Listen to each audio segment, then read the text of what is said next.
Okay sir.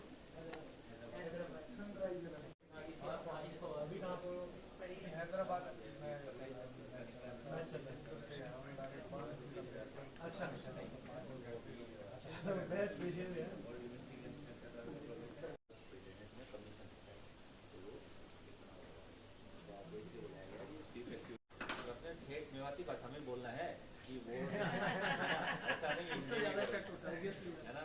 हालांकि इन्होंने एक ठीक है ये साबा जुलाया हुआ है उसका तो फोटो भेजते नहीं।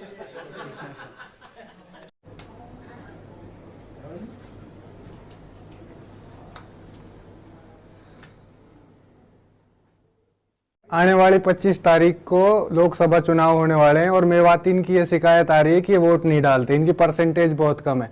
अब की बार ऐसे अंधाधुंध वोट डाल दो जैसे हमारी टीम एसआरएच में अभिषेक शर्मा और हेड ने अंधाधुंध रन बना दिए, ऐसे अब के वोट डाल दो और ये शिकायत दूर कर दो। बस ये अपील है आपसे हमारे कहने पे। अब के वोट परसेंटेज बढ़ा दो और अपना मतदान का सही यूज करो। Thank you. हरियाणा में 25 मई 2024 को जो लोकसभा चुनाव होने जा रहे हैं उसके मद्देनज़र जिला प्रशासन ने बहुत सारी इसके लिए मेजर्स लिए हैं, बहुत सारे कदम उठाए हैं।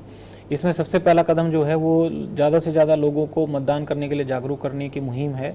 इसके अंतर्गत हमने स्वीप एक्टिविटीज़ के तहत बहुत सारे कदम उठाए गए हैं, जिसमें लोगों को जागरूक करना, जगह जगह जाकर लोगों को मतदान के लिए शपथ दिलवाना, ब्रांड एम्बेसडर्स या जो इस तरीके के इन्फ्लुएंसर्स हैं जो मेवात में अच्छा इन्फ्लुएंस रखते हैं, उन लोगों से उनको जिला प्रशासन के साथ मिलके लोगों से अपील कराना। और इस तरीके के और भी हमने काफ़ी कदम उठाए हैं जिससे कि लोग ज़्यादा से ज़्यादा मतदान करने के लिए जागरूक हों और जाके अपने मतदान का प्रयोग करें।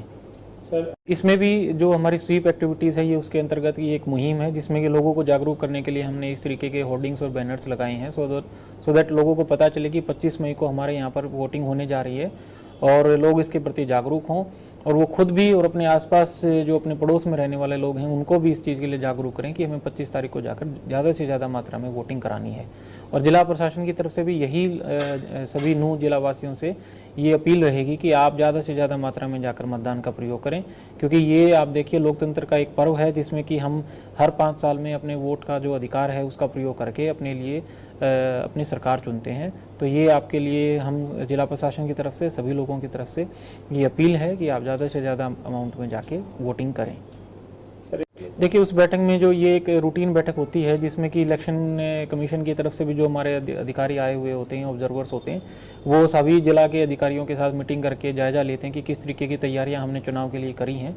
तो उस संदर्भ में ये एक मीटिंग थी। हमने सभी जितने भी हमारे बूथ हैं ज़िले में उन सभी बूथों पर जो मिनिमम फैसिलिटीज़ होने की ज़रूरत है या मतदान कराने के लिए जिन जिन फैसिलिटीज़ की वहाँ पर ज़रूरत है उन सब का जायज़ा लिया गया। जहाँ पर अगर थोड़ी बहुत भी कमी पेशी है तो उसको ठीक करने के लिए ज़रूरी दिशा निर्देश दे दिए गए हैं। और ये एक रूटीन बैठक होती हैं, चुनाव होने तक ये और भी इस तरीके की कई और आगे बैठकें होनी हैं जिसमें कि सारी चीज़ चुनाव से संबंधित जितनी भी तैयारियां हैं उन सभी तैयारियों को लेकर उनका जायजा लिया जाएगा। चुनाव से संबंधित कुछ ऐप भी लॉन्च किए गए हैं सर? चुनाव से संबंधित इलेक्शन कमीशन की तरफ से बहुत सारे ऐप्स हैं जिसमें कि नो योर कैंडिडेट है, जिसमें आप अपनी कैंडिडेट से संबंधित सभी जानकारियां ले सकते हैं। उसके अलावा जो सी विजिल ऐप है जिसमें अगर एमसीसी से संबंधित अगर कोई भी इस तरीके का वायलेशन होता है तो उससे रिलेटेड अपनी कंप्लेंट वहाँ पर डाल सकते हैं। और भी डिफरेंट ऐप्स हैं जो आप इलेक्शन कमीशन ऑफ इंडिया की वेबसाइट पर जाकर देख सकते हैं।